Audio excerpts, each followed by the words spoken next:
Hello বন্ধুরা, welcome আমার digital ডায়েরিতে। আমার সকল বন্ধুদের আশা করি তোমরা সবাই ভালো আছো, আর তোমাদের ভালোবাসায় আমিও ভালো আছি। আর দেখো, আমি স্কুটিটাকে লাথি দিয়ে দিয়ে চালানোর চেষ্টা করছি। কেন বলো তো, এটা একটা সেলফে স্টার্টই হচ্ছে না।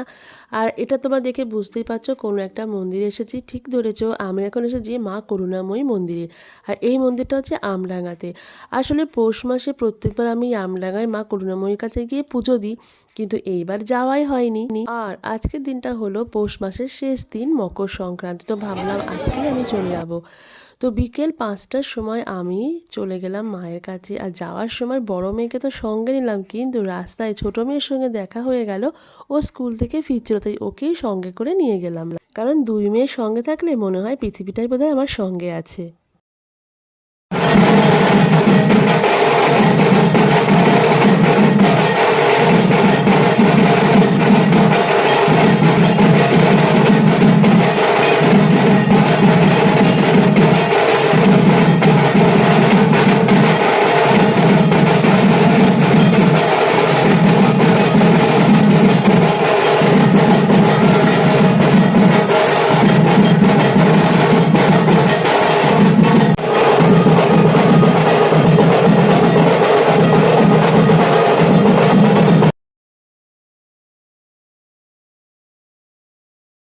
আর জানো বন্ধুরা, প্রত্যেকবারই আমডাঙ্গা মা করুণাময়ীর কাছে আমি দিনেই আসি, মানে সকালের দিকে 11টা-12টার সময় আসি।